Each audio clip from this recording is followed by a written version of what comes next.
Nothing? Okay. Are you people listening me clearly? Any one of you, please tell me. Yes, sir, clear. Okay, thank you. Okay, my dears, this is your first lecture of international marketing, and this is your MBA specialization subject, international marketing. The first chapter, according to the course outline that has been provided by the Punjab University, the first chapter is in nature of international marketing. Nature of international marketing. We are going to discuss 4 or 5 main headings in this chapter.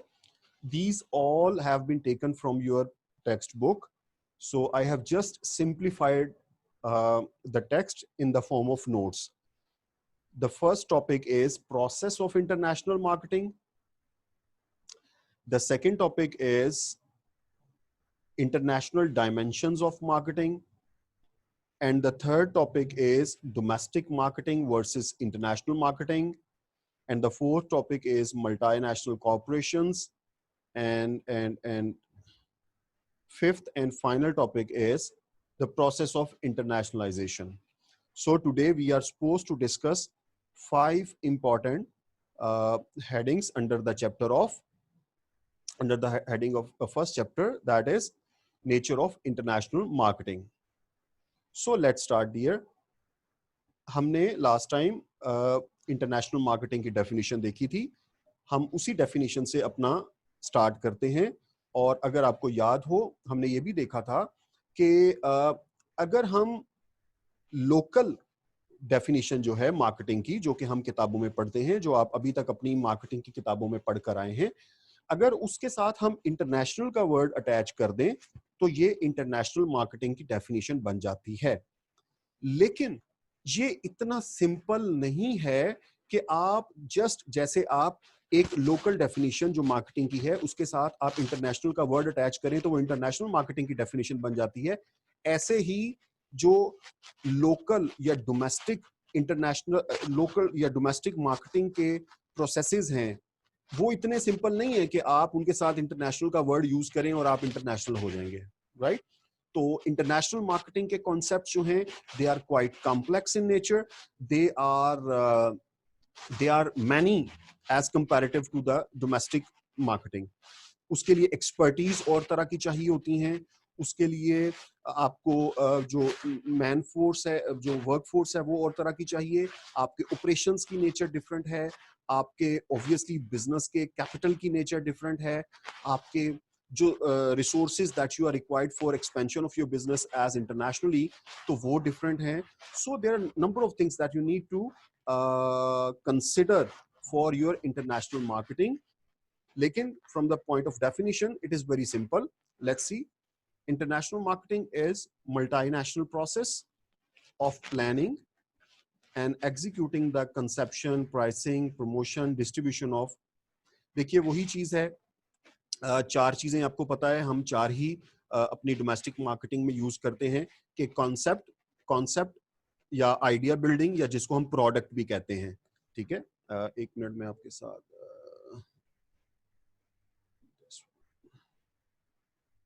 Okay, the conception वही हम जिसको आम जुबान में हम product कहते हैं.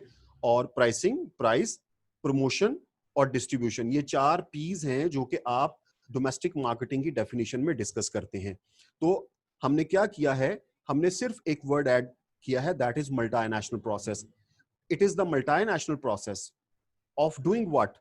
of doing conception, pricing, promotion and distribution of ideas, goods and services. क्योंकि आपको पता है हमारे पास 2 ही जो है वो आउटपुट्स होती हैं, गुड्स और सर्विसेज. लेकिन अब हम आइडियाज को भी कंसिडर करते हैं as a third form of product.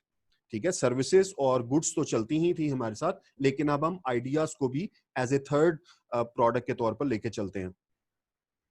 To create exchanges क्या हैं? एक्सचेंजेस हैं कि आप अपने यूजर को कोई टेंजिबल या इनटेंजिबल प्रोडक्ट दे रहे हैं in form of idea, in form of goods, in form of services, और उसके अगेंस्ट इन रिटर्न आप कुछ उससे ले रहे हैं. ठीक है, तो ये एक बेसिकली ट्रांजैक्शनल प्रोसेस है, एक एक्सचेंज प्रोसेस है जिसमें आप कुछ देते हैं और उसके अगेंस्ट आपको उसका इन रिटर्न कुछ मिलता है. So this is the reason we call it exchanges, to create exchanges that satisfy individual and organizational objective. यहां पर इंडिविजुअल कौन है? इंडिविजुअल उस आपकी उस आइडिया, उस गुड और उस सर्विस का यूजर है, और ऑर्गेनाइजेशन कौन है? ऑर्गेनाइजेशन आप लोग हैं जो कि उस प्रोडक्ट को बना रहे हैं. सो इस डेफिनेशन के अंदर बेसिकली हमने 4 P's को ही डिस्कस किया है कि हम अपने 4 P's को ही देखते हैं, जिसके अंदर हम सेटिस्फेक्शन जो है वो देखेंगे किसकी? एक इंडिविजुअल की. इंडिविजुअल कौन है? जो हमारी उस आइडिया, गुड या सर्विसेज का यूजर है. और ऑर्गेनाइजेशन कौन है? ऑर्गेनाइजेशन उस आइडिया, गुड या सर्विस का प्रोड्यूसर है. Only the word multinational has been added. ठीक है, तो ये बात जो हम कर रहे थे कि मल्टीनेशनल का वर्ड ऐड किया गया है. अदरवाइज अगर आप डोमेस्टिक डेफिनेशन की डेफिनेशन देखें तो वो भी यहीं तक ही बनती है, अगर हम मल्टीनेशनल का प्रोसेस उसमें ऐड ना करें तो. जी, प्लीज एक दफा इस डेफिनेशन को देख लीजिए. इफ एनी कंफ्यूजन तो प्लीज मेरे साथ डिस्कस कर लें, फिर हम आगे चलते हैं.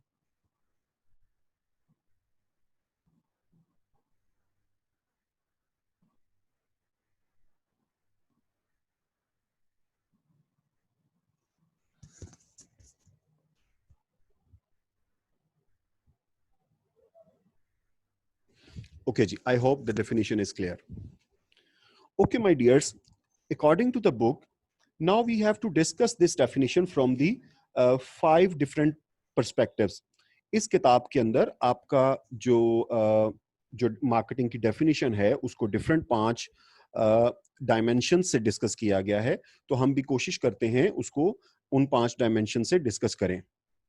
तो इसके अंदर पहली डायमेंशन जो है, the definition offers several advantages.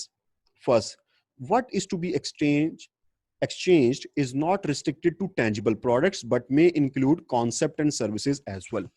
देखिए, पहली बात इस डेफिनेशन के अंदर जो अच्छी इंक्लूड की गई है वो ये है कि कोई टैंजिबिलिटी एग्जिस्ट करना जरूरी नहीं है.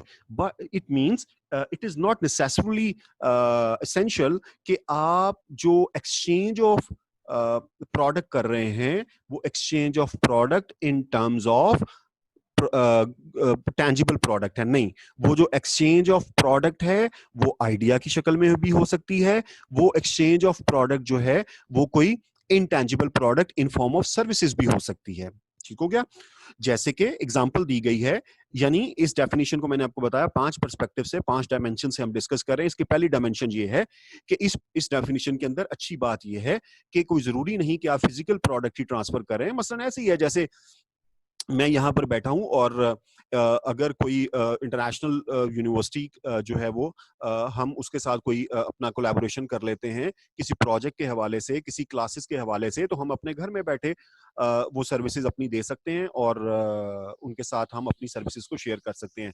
अगर हम कोई एक्सपोर्टर हैं तो हम यहाँ पर पाकिस्तान में बैठे अपनी कोई प्रोडक्ट उनके साथ शेयर कर सकते हैं. हम अगर यहाँ पर बैठे हैं, अगर हम अपना ये आजकल जो कोविड का सिनेरियो है, कोरोना का सिनेरियो है, इसके अंदर अगर हम कोई अपना बेहतर आइडिया दे सकते हैं, कोई कंट्रीब्यूशन कर सकते हैं, तो we can share with the whole world. तो ये क्या है? ये बेसिकली आप एक्सचेंज तो कर रहे हैं लेकिन वो टैंजिबल भी हो सकती है और इनटैंजिबल भी हो सकती है.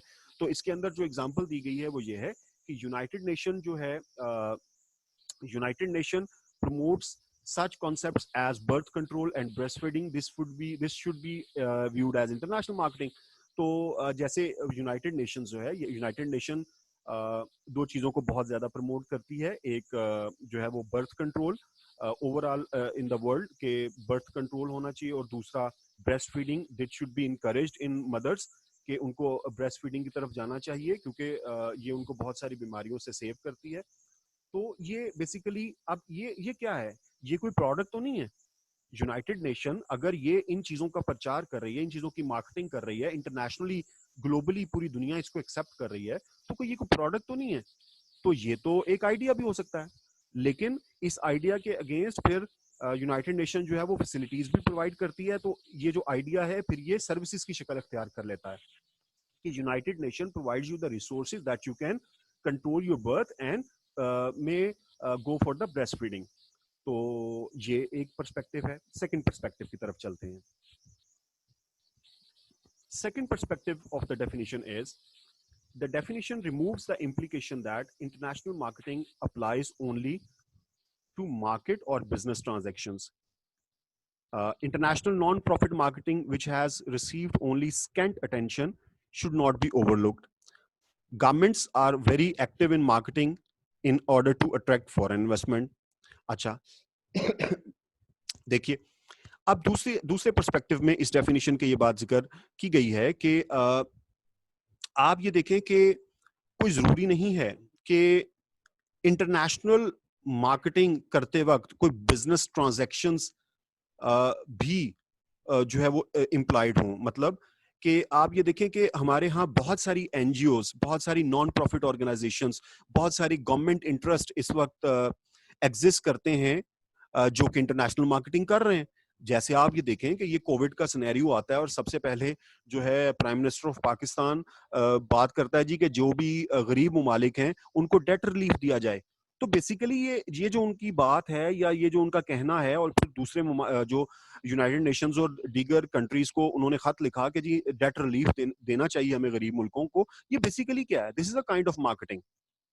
तो जैसे ये तीसरी लाइन में कहा गया, governments are very active in marketing in order to attract foreign investment. तो फॉरेन इन्वेस्टमेंट के लिए भी अपना कंट्रीज जो है वो मार्केटिंग करती हैं। तो religion is also big business. इस वक्त रिलीजन जो है वो भी एक बड़ा बिजनेस बन चुका है। आप ये देखें कि रिलीजन के नाम पे इंटरनेशनली ऑर्गेनाइजेशंस जो है वो काम करती हैं और ढेरों पैसा कमाती हैं। और इसका मतलब ये हुआ कि ये जो उसने फर्स्ट लाइन के अंदर जिक्र किया है कि international marketing applies only to market और बिजनेस ट्रांजैक्शंस, यानी इंटरनेशनल मार्केटिंग सिर्फ बिजनेस ट्रांजैक्शंस का नाम ही नहीं है, या जो है वो मार्केट का मौजूद होना ही जरूरी नहीं है। ये एक ग्लोबली वर्केबल चीज है, यानी इंटरनेशनल मार्केटिंग जो है वो ग्लोबली वर्केबल है। तीसरे नंबर पर third, the definition recognizes that it is improper for a firm to create product first and then look for a place to sell it. ये इस पे हमने लास्ट टाइम भी बात की थी कि ये बड़ा इम्प्रॉपर है for the case of international marketing कि आप प्रोडक्ट पहले बना लें और उसके लिए मार्केट बाद में तलाश करें। No, it's not the right way in case of domestic marketing as well as international marketing. First of all, you need to locate the market, you need to target the market, then you need to segmentize the market, then you have to build a product for that market.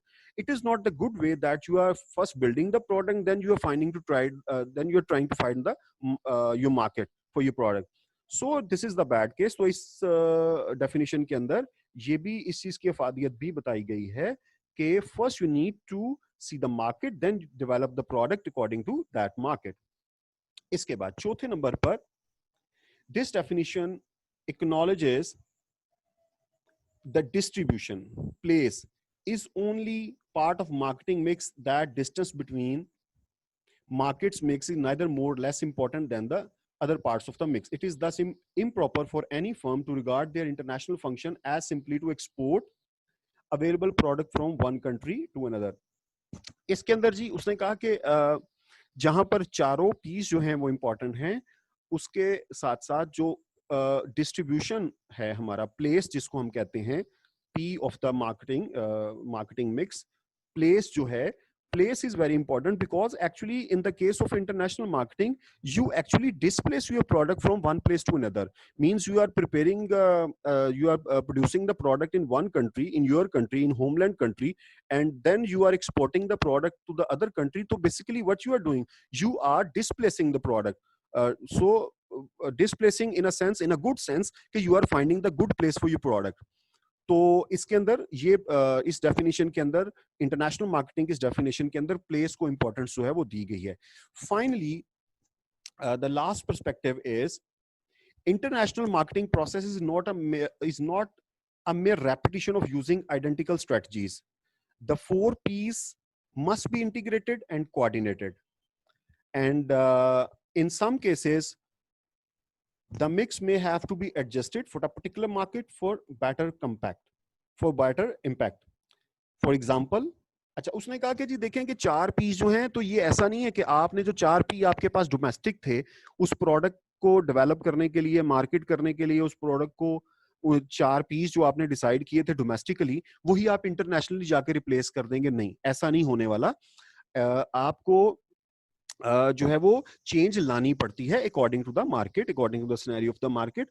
और ये भी बिल्कुल ऐसा नहीं है कि आप किसी एक आध पी पर तवज्जो दे दें और बाकियों को आप इग्नोर करते जाएं, ऐसा भी नहीं होगा। You should have very coordinated and integrated integration between 4 piece of the marketing. और इसकी एग्जांपल जो यहाँ पर शेयर की गई वो ये है कि जैसे आप देखें कि जो मल्टीनेशनल कॉर्पोरेशंस हैं, जैसे कोक है, जैसे एमसी डोनाल्ड है, जैसे केएफसी है, ये सब लोग जब जिस कंट्री में जाते हैं वहां का लोकल टेस्ट उसके अंदर ऐड करते हैं। यानी अगर आप ओरिजिनल कोक को टेस्ट करें तो that is very bitter in the taste, जो थोड़ी करवाहट के साथ है। और शायद पाकिस्तान, इंडिया, बांग्लादेश, इन ममालिक के अंदर कड़वी चीजों को पसंद नहीं किया जाता। दिस इज द रीजन कि उन्होंने थोड़ा सा टेस्ट के अंदर जो स्वीटनेस है, they try to add it so that they can be comfortable with the local, with the international local market.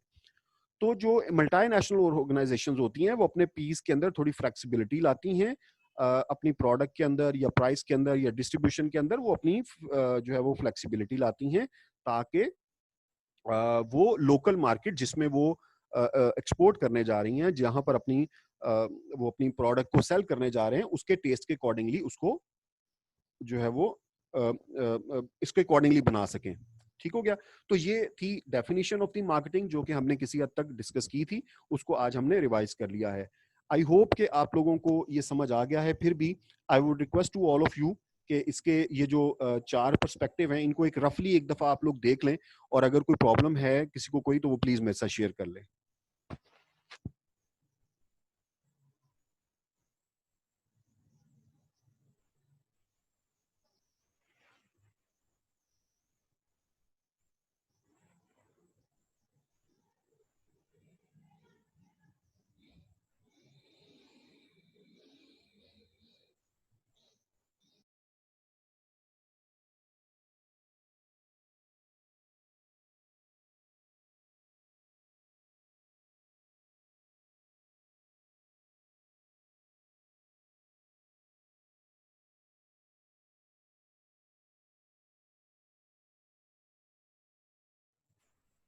Okay, my dears. The next topic is international dimensions of marketing. देखिए, मैंने आपसे last time भी थोड़ा discuss किया था कि ये वाला जो टॉपिक है, ये थोड़ा सा चीज़ों को मिक्स करता है। इस किताब के अंदर थोड़ा सा चीज़ों को मिक्स करता है। मैं किसी हद तक इस पॉइंट से अग्री नहीं करता।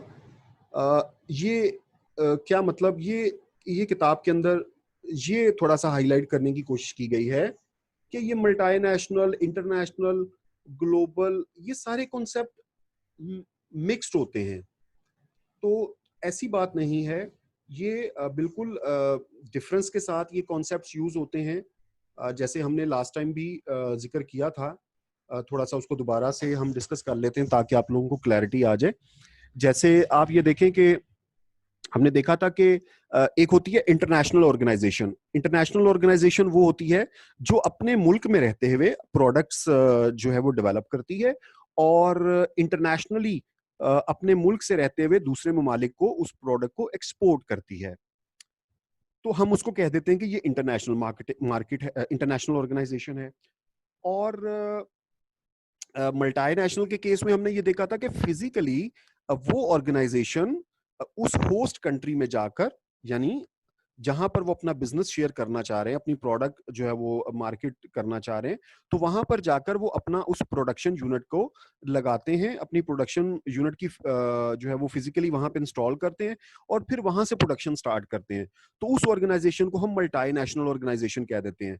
यानी जो अपने बेशक ऑपरेट अपने होमलैंड से करती है, लेकिन वहां पर वो अपना एक जिसको हम कहते हैं स्ट्रेटेजिक बिजनेस यूनिट जो है, अलहदा से अपनी एक इंडस्ट्री, अपना एक यूनिट जो है वो उस मुल्क में जाकर लगा देते हैं, तो वो मल्टीनेशनल ऑर्गेनाइजेशन बन जाती है। तो लेकिन अब ये देखें कि इस किताब के अंदर इस बात को हाईलाइट किया गया है कि एक ऑर्गेनाइजेशन है, उसने सपोज कर लेते हैं कि उसने साउथ एशिया के लिए अपना एक यूनिट जो है वो लगा दिया, सपोज कर लेते हैं वो पाकिस्तान में लगा दिया। अब वो क्या करती है कि पाकिस्तान में एक है, वो सपोज कर लेते हैं वो स्विट्जरलैंड की कंपनी है, तो अगर वो स्विट्जरलैंड से अपने ऑपरेशंस ऑपरेट करे, अपनी प्रोडक्ट्स को ऑपरेट करे, तो वो इंटरनेशनल है।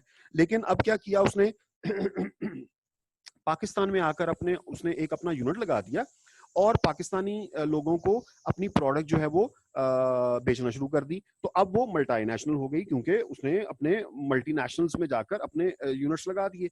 अब ये है कि वो क्या करते हैं, वो ये जो साउथ एशियन रीजन है वो उसको पाकिस्तान की जो इंस्टॉल्ड यूनिट है वहीं से जो है वो चलाने की कोशिश करते हैं। तो अब इस केस में ये बुक किताब ये कहती है कि अब तो वो मल्टीनेशनल भी है और इंटरनेशनल भी है, क्योंकि अगर पाकिस्तान के यूनिट से उनकी जो प्रोडक्ट्स हैं वो इंडिया जा रही हैं या बांग्लादेश जा रही हैं या नेपाल जा रही हैं या श्रीलंका जा रही हैं, तो वहां पर तो उनके यूनिट्स नहीं है। तो अब इस केस में वो फिर इंटरनेशनल हुए। तो उस पॉइंट तक उनकी बात ठीक रहेगी कि इस केस में वो इंटरनेशनल भी हैं और मल्टीनेशनल भी हैं और ये कॉन्सेप्ट जो है वो मिक्स्ड है, लेकिन फिर भी हम इसमें डिफरेंस कर सकते हैं। ठीक हो गया? तो इस तनाजुर को आपने ज़हन में रखते हुए इस टॉपिक को डिस्कस करना है कि इंटरनेशनल डायमेंशंस क्या है मार्केटिंग की। अच्छा जी, तो सबसे पहले इसके अंदर we try to understand the domestic market. तो डोमेस्टिक मार्केटिंग का आपको पता है, domestic marketing is concern with the marketing practices within a researchers और मार्केटर्स होम कंट्री।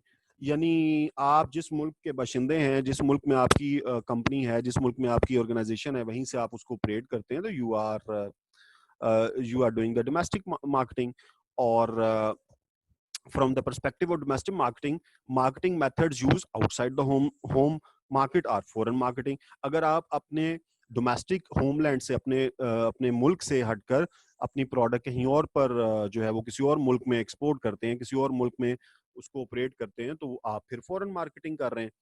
और अगर आप उन दोनों का कंपैरिजन करते हैं तो it becomes the comparative marketing, कि आप दोनों को कंपेयर करके चलते हैं। Study becomes comparative marketing when its purpose to contrast two or more marketing systems rather than examine a particular country's marketing system for its own sake।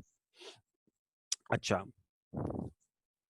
international marketing in its literal sense signifies marketing between nations। Internation, ठीक हो गया जी? The word is internation। inter का मतलब दरमियान, between। so nations का मतलब national या nation, यानी different nations के दरमियान when you are doing the marketing, so what you are doing, international marketing। the word international may employ that a firm is not a corporate citizen of the world but rather operates from a home base। International के case में ये हम discuss कर चुके हैं कि ये भी हो सकता है कि आप जरूरी नहीं है कि आप उस कंट्री में जाके बिजनेस करें, आप अपने घर में रहकर, अपनी होमलैंड में रहकर आप ऑपरेशंस को कंट्रोल करते हैं, तो ये भी एक मार्केटिंग है। अच्छा, इंटरनेशनल मार्केटिंग के जुमरे में आता है ये। तो global or world marketing is the preferred term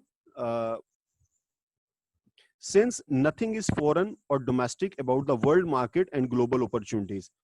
तो इसमें ये कहता है जी कि अगर आप ऐसा कर रहे हैं तो फिर अगर आप अपने बिजनेस को एनहांस करते हैं, अपने यूनिट्स को आप ग्लोबली लेके जाते हैं, तो फिर आप ग्लोबल और वर्ल्ड ऑर्गेनाइजेशन भी बन सकते हैं। तो मैंने आपको बताया कि इस किताब के अंदर थोड़ा सा चीजों को मिक्स किया गया है, तो लेकिन आपने थोड़ा फर्क रखना है। आगे जाकर हम बड़ा क्लियरली इन चीजों को डिफरेंशिएट कर लेंगे। अभी हम इस किताब के अकॉर्डिंगली ही चलते हैं कि ये तकरीबन मिलती जुलती चीजें हैं। For practical purposes it is merely a distinction without a difference। For practical purposes it is merely a distinction without a difference। As a matter of fact, multinational firms themselves do not make any distinction between the two terms। It is difficult to believe that international business machine will become more global। अच्छा, आप देखें ना, वो यहाँ पे वही बात करना चाह रहा है। वो कहता है जी कि अगर इंटरनेशनल बिजनेस मशीन IBM के बारे में आपको पता होगा, जो कंप्यूटर बनाने वाली कंपनी है, कंप्यूटर्स बनाती है, खासतौर पे CPU रेलेवेंट, और IBM आपने निशान देखा होगा लोकल कंप्यूटर्स पे बहुत सारा। तो कहता है कि अगर IBM जो है इंटरनेशनल बिजनेस मशीन है, वो अपना नाम रख ले मल्टी नेशनल बिजनेस मशीन, वो अपना नाम रख ले ग्लोबल बिजनेस मशीन, वो अपना नाम रख ले वर्ल्ड बिजनेस मशीन, तो वो इंटरनेशनल, ग्लोबल और वर्ल्ड हो जाएगी। ऐसा नहीं है, ऐसा नहीं है। You have to work out on your processes, you have to work out on your operations. आपको अपने 4 Ps बदलने पड़ते हैं, आपको अपनी SOPs बदलनी पड़ती हैं, आपको अपने ऑपरेशंस पे काम करना पड़ता है, आपको अपनी वर्कफोर्स पे काम करना पड़ता है, आपको अपने इंडस्ट्रियल यूनिट्स पे काम करना पड़ता है, आपको अपने बिजनेस की इन्हेंसमेंट करनी पड़ती है। There are number of things that you need to discuss.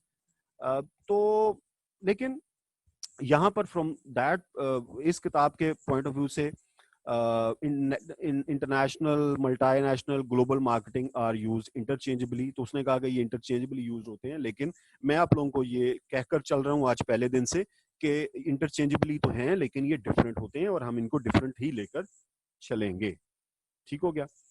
तो अभी हमारा पहले सेशन का टाइम आउट हो रहा है, तो अब हम ठीक है, मार्केटिंग वर्सेस इंटरनेशनल मार्केटिंग, कि डोमेस्टिक मार्केटिंग और इंटरनेशनल मार्केटिंग में क्या फर्क है। देखिए, डोमेस्टिक मार्केटिंग और इंटरनेशनल मार्केटिंग में अगर मैं बड़ी एक लेमैन जुबान में बताऊं तो इतना ही फर्क है जो एक जमीन और आसमान में फर्क होता है। इतना ही फर्क है जितना एक जिंदगी और मौत में फर्क होता है।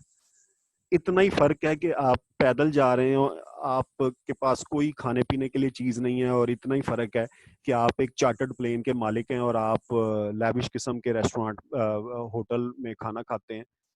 तो इतना ही फर्क है। तो डोमेस्टिक मार्केटिंग और international marketing it's a huge difference between these two terms. तो ये बिल्कुल ऐसे ही नहीं है कि जैसे कि हमने डेफिनेशन में देखा कि आप you just place the word international and you become the international organization. It's not as easy. There is a lot of things that you need to consider, like I have discussed earlier. You need to see your policies. You need to see your, first of all, you need to see your resources first of all. Then you need to see the market. Then you need to see the product that you are going to market in internationally. Number of things that we will see gradually with the passage of time. There are number of things that you need to discuss. So it's not as easy, right? तो यही इसके अंदर define किया गया कि ये कोई इतनी आसान बात नहीं है कि डोमेस्टिक और इंटरनेशनल मार्केटिंग को आप मिक्सअप कर सकें. These are entirely two different concepts.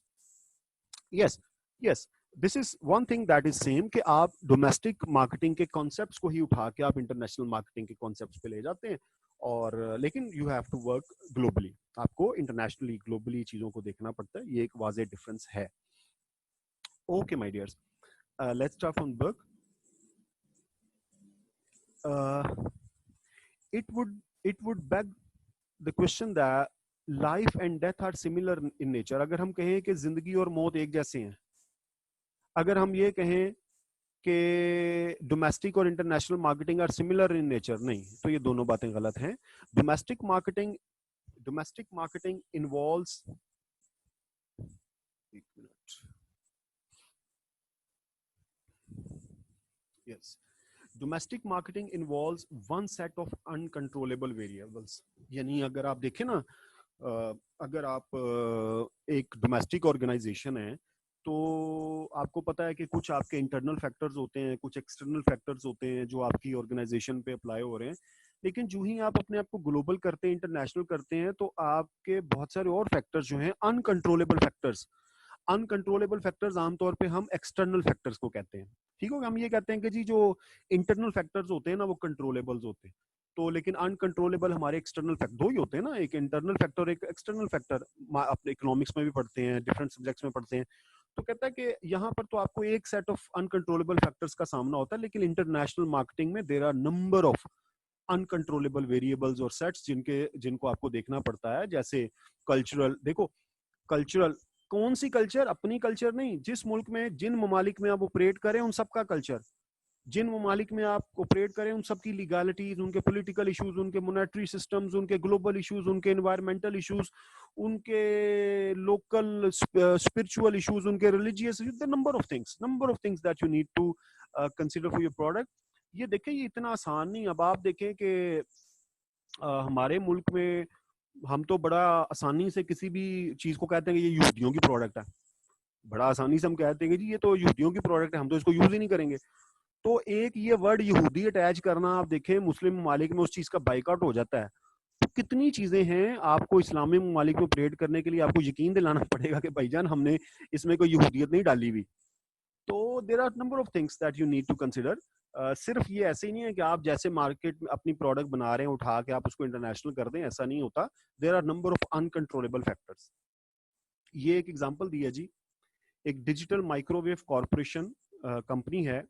वो अपनी एनुअल रिपोर्ट में क्या स्टेट करते हैं, the company is subject to the risk of doing business internationally including unexpected changes in regulatory requirements, fluctuation in foreign currency exchange rate, imposition of tariffs and other barriers and restrictions, the burdens of complying with variety of foreign laws, general economics, geopolitical conditions including inflation and trade relationships. देखिए कितनी चीजें हैं। ये एक digital microwave corporation है, उसने अपनी annual report में कहा है कि these are the some of the things that we are facing internationally in international business. जैसे अनएक्सपेक्टेड चेंज आ जाती है रेगुलेशंस के अंदर, फ्लक्चुएशंस हैं, यानी किसी मुल्क की करेंसी डाउन हो रही है, हमारे मुल्क की करेंसी अप हो रही है, तो ये मामला। फिर इम्पोजिशन ऑफ टैरिफ्स, यानी वो टैरिफ, वो टैक्सेस जो आयद कर दिए जाते हैं उस मुल्क की तरफ से या इंटरनेशनल मार्केट की तरफ से, और कुछ और बैरियर्स हैं, कुछ और रिस्ट्रिक्शंस हैं, और जनरल इकोनॉमिक लॉज हैं, जियोपॉलिटिकल कंडीशंस हैं। जैसे अब आप देखें, जैसे आजकल लद्दाख का इशू जो है वो बड़ा हाईलाइटेड हुआ है। तो अगर नेपाल भी मैदान में आ जाता है, उधर से चीन भी मैदान में आ जाता है, इधर से हम भी मैदान में आ जाते हैं, तो ये पूरा खिता साउथ जनूबी एशिया तो इस वक्त एक जंग का मैदान बन जाएगा। तो इन कंडीशंस के अंदर जो मल्टीनेशनल कॉर्पोरेशंस हैं उनको अपना बिजनेस सस्टेन करना, ऑपरेशंस को कैरी ऑन करना बड़ा मुश्किल हो जाएगा। और दूसरा आप ये देखें, जैसे ये कोविड की सिचुएशन है, इसके अंदर आप अपने ऑपरेशंस को मैनेज करना इट्स टफ। किसी मुल्क में लॉकडाउन खुल गया है तो आप अपने ऑपरेशन चला सकते हैं, किसी मुल्क में लॉकडाउन नहीं खुला, फिर क्या करेंगे? तो दोनों मार्केटिंग के अंदर डिफरेंस है। इसके बाद ये जी मैं ये पिक्चर आपको थोड़ी सी मेरा ख्याल आप देखें तो आपको क्लियरली अंडरस्टैंडिंग हो जाएगी कि देखें ये एक प्रोडक्ट है, सपोज कर लेते हैं ये आपकी एक कंट्री है, ये आपकी दूसरी कंट्री है जहां पर आप बिजनेस कर रहे हैं, और ये आपकी होमलैंड है। तो आप ये देखें कि आप कंट्री वन के हिसाब से कुछ ना कुछ, मैं इसको चारों पीस में कंसिडर कर लेता हूं। मैं इसको एक पी नहीं कहता, मैं इसको चारों पी कह देता हूं। ये चारों पीस अगर आप ये देखें तो इस फॉरेन कंट्री वन के हवाले से कुछ अपने हैं, लेकिन साथ ही साथ कुछ कॉमन हैं जो फॉरेन कंट्री टू के साथ भी हैं और आपके होमलैंड के साथ भी हैं। तो this is the best picture to understand. जैसे यहां पर आप देखें, ये फॉरेन कंट्री है, ये होम कंट्री है, और चार पीस हैं। ठीक हो गया? ये वैसे एनवायरनमेंट के पॉइंट ऑफ व्यू से डिस्कस किया गया था, ये चार पीस के पॉइंट ऑफ व्यू से डिस्कस किया गया कि आप ये देखें कुछ ना कुछ मुश्तरका पोर्शन होता है, लेकिन आप ये नहीं कह सकते कि सारे का सारा ही मुश्तरका होता है। नहीं, बहुत सारी दूसरी चीजें होती हैं। अगर आप ये देखें, इनका जो कॉमन एरिया कम है, यानी इनका जो तीनों सर्कल्स के अंदर या इन दोनों सर्कल्स के अंदर जो कॉमन एरिया है, जो मुश्तरक एरिया है, वो थोड़ा है। जो हर कंट्री के हिसाब से अपनी अपनी रवायात, अपनी अपनी डायमेंशंस, अपने अपने इश्यूज हैं, वो डिफरेंट हैं। तो मेरा ख्याल है इंटरनेशनल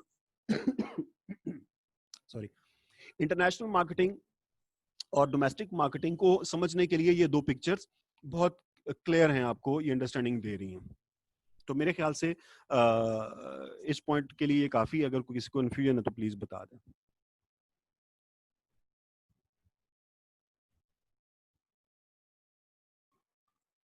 ओके जी, आगे मूव करते हैं। नेक्स्ट हमारा टॉपिक है जी मल्टीनेशनल कॉर्पोरेशंस। मल्टीनेशनल कॉर्पोरेशंस पे हमने जो रफली अभी तक डिस्कशन की है, रफली डिस्कशन मल्टीनेशनल कॉर्पोरेशंस की ये है कि मल्टीनेशनल कॉर्पोरेशंस वो कॉर्पोरेशंस हैं जो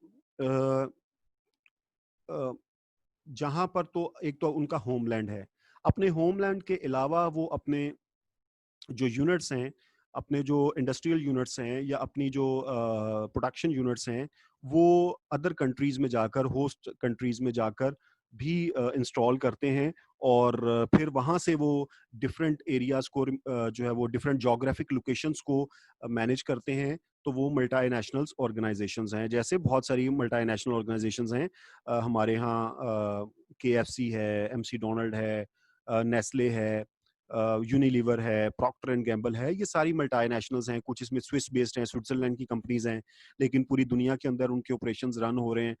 पूरी दुनिया के अंदर उन्होंने अपने यूनिट्स इंस्टॉल किए हुए हैं। तो ये सारे मल्टीनेशनल ऑर्गेनाइजेशंस हैं।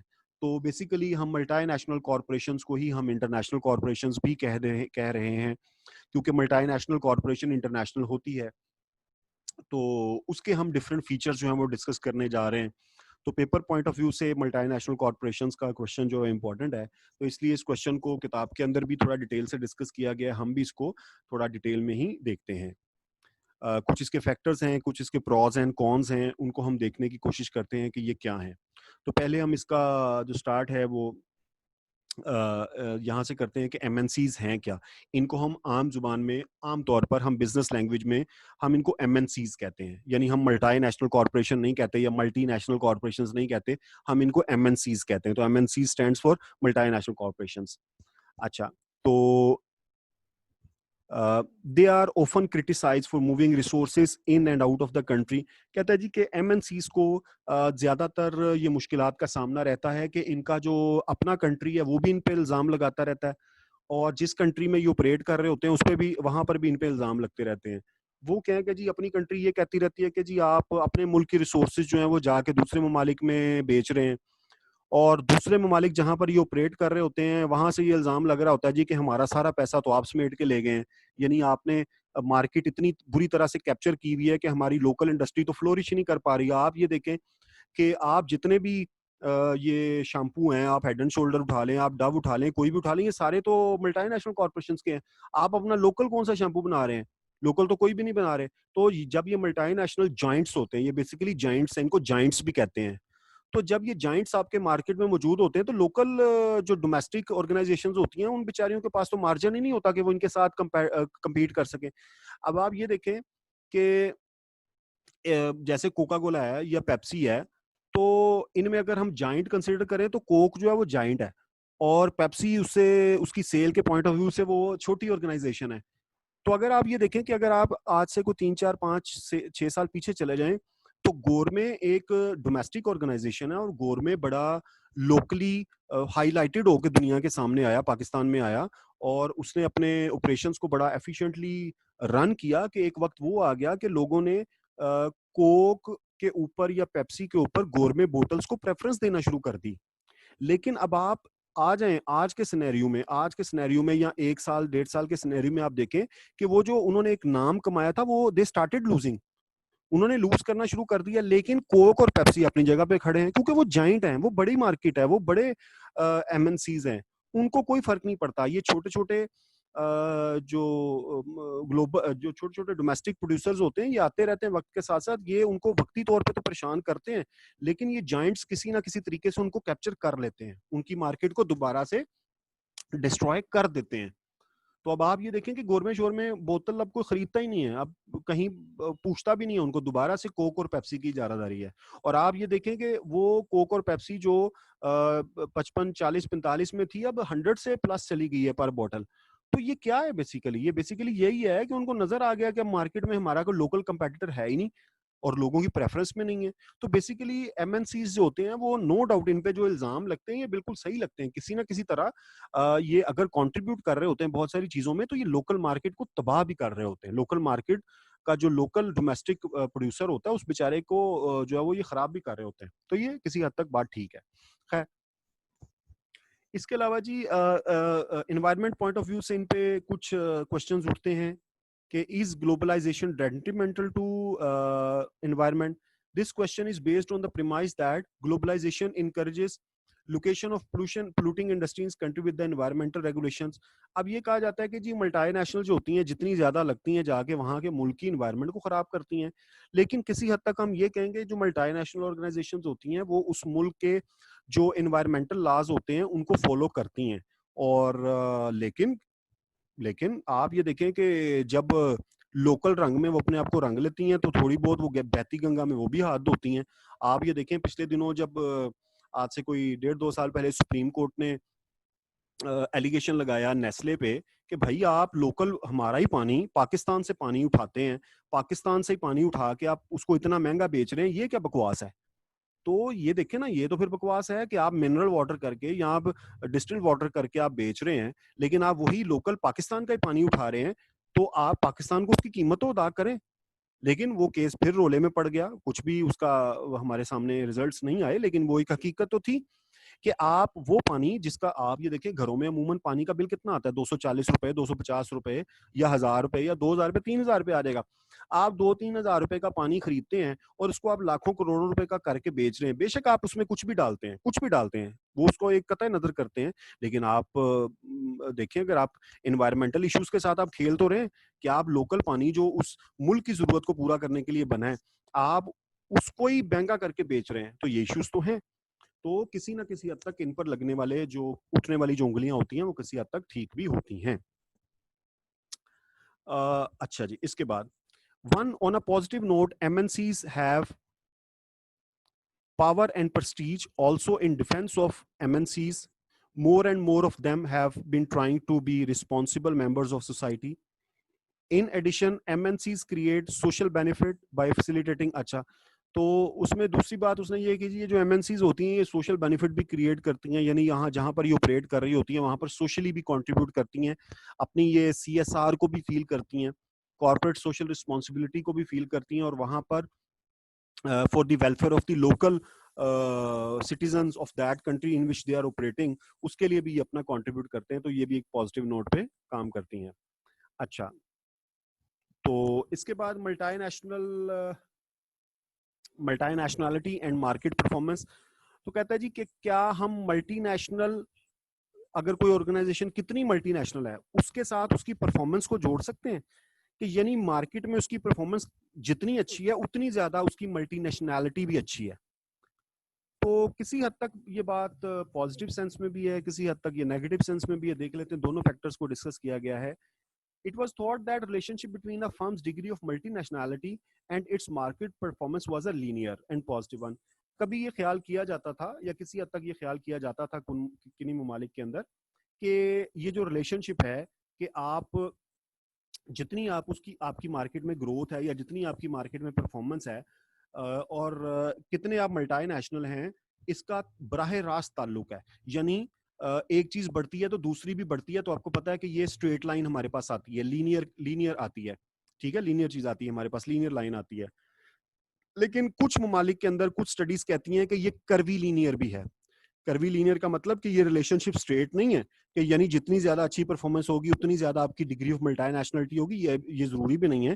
कहीं पर आपकी मल्टीनेशनलिटी इतनी अच्छी नहीं होती, लेकिन आपकी जो है वो परफॉर्मेंस बहुत अच्छी होती है।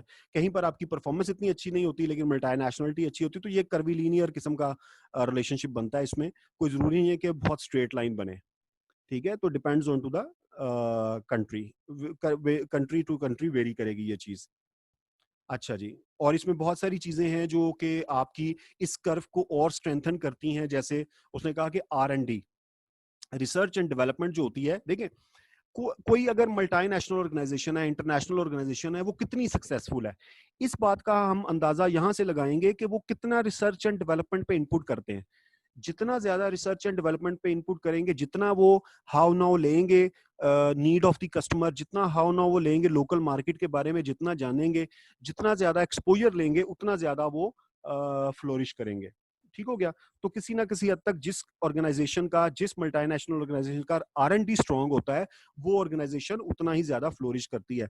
जैसे कि मैं 2-3 हमारी मल्टीनेशनल ऑर्गेनाइजेशंस के हवाले से मैं मेरा उनके साथ पर्सनल एक्सपीरियंस है कि वो 24 यानी हर वक्त वो रिसर्च एंड डेवलपमेंट में लगी रहती हैं, लोकल कंपनीज के साथ इश्तराक करके वो हर वक्त जो यूजर की नीड, यूजर का टेस्ट और यूजर की प्राइस एक्सपेक्टेशन, यूजर की feature expectations of the product, वो उस पर काम करती रहती हैं, ये मल्टीनेशनल ऑर्गेनाइजेशंस हैं। इसके बाद एमएनसीज को हमने देखना है जी, एमएनसीज के कैरेक्टरिस्टिक्स हैं और डेफिनेशन बाय साइज। तो एमएनसी बाय साइज का मतलब ये कि हम ये कह सकते हैं कि जितनी बड़ी ऑर्गेनाइजेशन होगी, यानी जितना बड़ा ऑर्गेनाइजेशन का साइज होगा, जितने बड़े उसके नंबर ऑफ एम्प्लॉइज होंगे, जितनी बड़ी उसकी मार्केट वैल्यू होगी, जितनी बड़ी उसकी सेल्स होगी, जितनी बड़ी उसके प्रॉफिट्स होंगे, जितने बड़े उसके एसेट्स होंगे, उतनी ही ज्यादा वो ऑर्गेनाइजेशन जो है बड़ी होगी, उतनी ज्यादा वो बड़ी मल्टीनेशनल होगी। तो ये रिलेशनशिप बनता है। तो इस हवाले से कुछ स्टडीज का जिक्र किया गया, जैसे उसने कहा जी, according to UNCTAD, United Nations conference on trade and development, ये इस यूनाइटेड नेशन की कॉन्फ्रेंस के accordingly almost there are 65,000 transnational corporations, transnational या मल्टीनेशनल्स। तो तकरीबन 65,000 TNCs हैं पूरी दुनिया के अंदर, जो कि some TNCs are even bigger than a number of countries. कुछ TNCs इतनी बड़ी हैं, उनके एसेट्स, उनके एम्प्लॉइज, उनके वैल्यूज इतने बड़े हैं कि वो उस जिस मुल्क में ऑपरेट कर रही हैं उस मुल्क से ज्यादा उनके पास पैसा है। ठीक है, तो ऐसा भी केस पाया जाता है दुनिया के अंदर। इसी तरह कुछ ऑर्गेनाइजेशंस हैं, जैसे यहाँ पे देखिए, however based on this some 300 3 lakh small and medium sized German companies do not qualify, even though these firms contribute mightily to contribute export success. कुछ ऑर्गेनाइजेशंस हैं वो अच्छी एक्सपोर्ट कर रही हैं, लेकिन फिर भी वो ग्लोबल नहीं हो सकी क्योंकि उनके पास इतने रिसोर्सेज नहीं है। तो ये भी एक जो है वो रियलिटी है। तो हम इस तनाजुर में हम कह सकते हैं कि यस, मल्टीनेशनल का जो साइज होता है वो उसकी जो है वो मल्टीनेशनल का जो साइज है in terms of market value, in terms of sales, profit, asset and number of employees, yes, किसी हद तक जो है वो उसकी मल्टीनेशनल के बड़े होने का सबूत होता है। इसके बाद डेफिनेशन बाय स्ट्रक्चर। अच्छा जी, स्ट्रक्चर में क्या चीजें आती हैं? स्ट्रक्चर के अंदर structural, performance and behavioural things. तो ये इसके अंदर ये डिस्कस किया गया है कि structural requirements are for definition as an MNC include the number of countries in which the firm does business. तो हम कहेंगे कि किसी कंपनी का स्ट्रक्चर बहुत बड़ा है, किसी कंपनी की परफॉर्मेंस बहुत अच्छी है, किसी कंपनी का बिहेवियर बहुत ठीक है, कब? जब वो बहुत बड़े साइज ऑफ कंट्रीज के अंदर ऑपरेट करी। जैसे फाइजर की उसने एग्जांपल दी है। Pfizer is a global company और इसका बिजनेस जो है वो तकरीबन 150 ममालिक के अंदर है। ठीक है, तो हम कह सकते हैं कि फाइजर स्ट्रक्चरली एक बड़ी कंपनी है, एक बड़ी मल्टीनेशनल ऑर्गेनाइजेशन है। तो ये भी एक मैटर ऑफ फैक्ट है। इसी तरह डेफिनेशन बाय परफॉर्मेंस है कि हम किसी मल्टीनेशनल को उसकी परफॉर्मेंस के हिसाब से भी डिफाइन कर सकते हैं।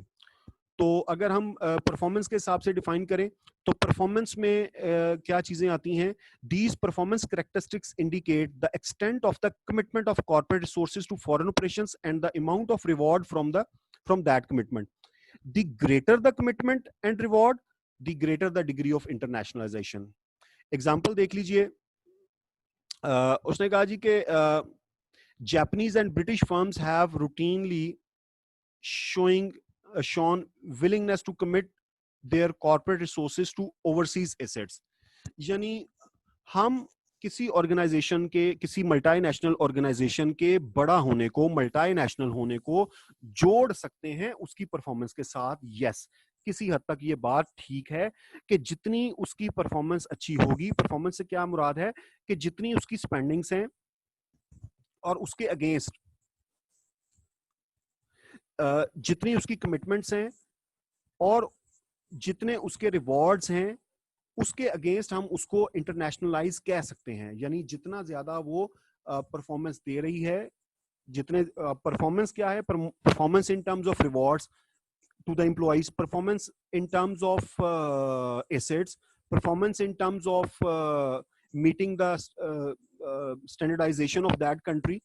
तो performance in different terms, जितनी ज्यादा किसी ऑर्गेनाइजेशन की परफॉर्मेंस अच्छी होगी उतना ज्यादा हम उसको इंटरनेशनलाइजेशन में कंसिडर कर सकते हैं। ये एग्जांपल है जी craft, North America's largest food company has long dominated US grocery store shelves with such a powerful brands as Philadelphia cream cheese, Oreo cookies, Tang, Jell-O, Kool-Aid, Lifesavers, Planter peanuts, Lunchables packaged meals for kids. So remarkably, it has 61 brands with more than $100 million in sales. ठीक हो गया? तो जितनी ज्यादा आपकी brands हैं, जितने ज्यादा आपकी प्रोडक्ट लाइन है, उतनी ही ज्यादा अगर आपकी सेल है तो हम कहेंगे इसकी परफॉर्मेंस बहुत अच्छी है. ऑब्वियसली परफॉर्मेंस का जब वर्ड आता है तो ह्यूमन रिसोर्सेज तो लाजमी उसके साथ शामिल होते हैं. तो हम ये भी कह सकते हैं कि जिसके ह्यूमन रिसोर्सेज बड़े हैं वो भी परफॉर्मेंस के अंदर शामिल है. जितने ह्यूमन रिसोर्सेज उसके सेटिस्फाइड हैं वो भी उसकी परफॉर्मेंस के अंदर शामिल है. तो there are number of factors that vary according to the country कि उसमें परफॉर्मेंस के फैक्टर्स क्या डाले जा रहे हैं. अच्छा जी, इसके बाद आ गया डेफिनेशन बाय बिहेवियर. तो जी डेफिनेशन बाय बिहेवियर का मतलब behaviour is somewhat more abstract as a measure of multinationalism than either structure or performance. This requirement concerns the behavior characteristics of top management. यानी आप ये देखें कि अल्लाह ना करे किसी जिस कंट्री के अंदर आप ऑपरेट कर रहे हैं उस कंट्री में कोई आफत आ जाती है, कोई मसला आ जाता है, तो आपकी टॉप मैनेजमेंट क्या डिसीजन लेती है कि आप किस तरह उसको कंट्रीब्यूट करते हैं, किस तरह आप उसकी वेलफेयर के लिए काम करते हैं. तो basically behaviour of the organization जो होता है, behaviour of the multinational organization होता है, वो भी किसी ना किसी हद तक अक्कासी कर रहा होता है आपके इंटरनेशनलाइजेशन होने की. जैसे आप ये देखें, आप हमारे हॉस्पिटल्स में चले जाएं तो आपको एलजी की तरफ से मरीजों के लिए खाना वहां पर नजर आएगा. आप हमारे देहातों में चले जाएं तो आपको नेस्ले की तरफ से वहां पर गरीब बच्चों के लिए दूध की सप्लाई नजर आएगी. तो ये बेसिकली बिहेवियर है, ये टॉप मैनेजमेंट का बिहेवियर होता है जो कि हमें इंटरनेशनलाइजेशन के केस में नजर आता है. अच्छा जी, टाइम हमारे पास कम है, ये 3 कॉन्सेप्ट्स हम जरा जल्दी से डिस्कस कर लें, इसके बाद हम वाइंड अप करते हैं अपने लेक्चर को. एथनोसेंट्रिसिटी, ये 3 कॉन्सेप्ट बड़े इंपॉर्टेंट है जी. एथनोसेंट्रिसिटी, जियोसेंट्रिसिटी और पॉलीसेंट्रिसिटी. तो एथनोसेंट्रिसिटी क्या है? is a strong orientation towards the home country. Markets and consumers abroad are viewed as unfamiliar and even inferior in taste, sophistication, and opportunity. The usual practice is to use the home base for the production of standardization products for export in order to gain some marginal business. देखो, इथनोसेंट्रिसिटी उसको कहते हैं कि आप क्या करते हैं कि आप प्रोडक्शन करते हैं लेकिन आप अपना जो लोकल टेस्ट है उस प्रोडक्शन के अंदर वो शामिल रखते हैं. आपके जो लोकल स्टैंडर्ड्स हैं आप उसको शामिल रखते हैं. क्या मतलब? जैसे आप ये देखें, ये उसने एग्जांपल दिया कि कैटरपिलर क्या है? कैटरपिलर एक ऑर्गेनाइजेशन है जो मशीनें बनाते हैं, लाइक बुलडोजर बनाते हैं और इस तरह की बड़ी मशीनरी बनाते हैं. तो ये अब क्या करते हैं, जब वो बना रहे होते हैं तो बेसिकली वो अपने स्टैंडर्ड्स को सामने रखकर, इथनोसेंट्रिक स्टैंडर्ड्स को सामने रखकर प्रोडक्ट बिल्ड करते हैं और फिर उसको एक्सपोर्ट करते हैं.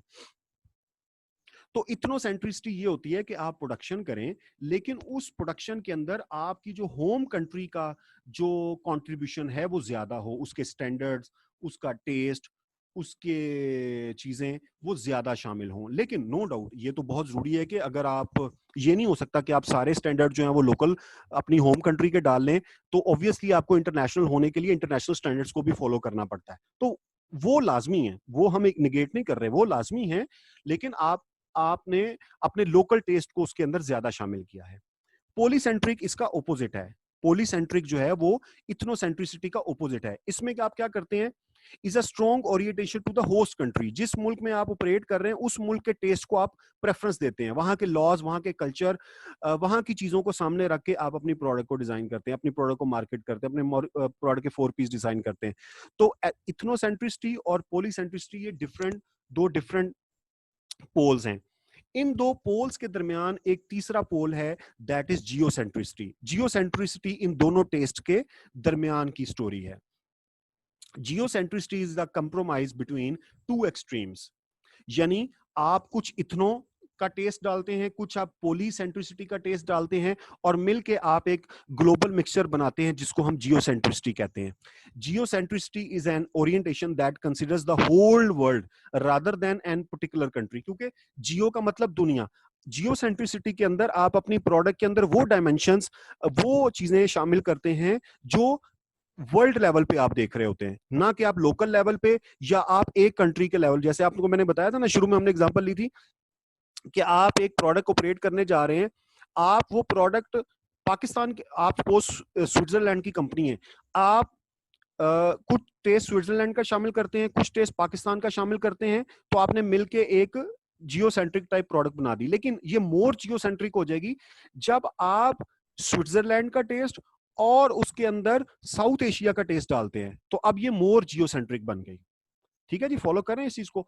तो इथनोसेंट्री में आप लोकल टेस्ट पे, टेस्ट से मुराद जायका भी है, लेकिन टेस्ट से मुराद सारे मिक्सचर की बात कर रहा हूँ, सारी चीजें 4 पीस के अंदर जो भी शामिल है वो सारा कुछ बात कर रहा हूँ। तो इथनोसेंट्रिसिटी में आप लोकल टेस्ट को कंसिडर करते हैं, पॉलीसेंट्रिसिटी में आप होस्ट कंट्री के टेस्ट को कंसिडर करते हैं, और जियोसेंट्रिसिटी के केस में आप जो है वो दोनों के मिडवे में आप जो है वो काम कर रहे होते हैं। होपफुली कि आपको ये कॉन्सेप्ट क्लियर है। अगर इन तीनों में कोई कंफ्यूजन है तो प्लीज मुझे बता दीजिए।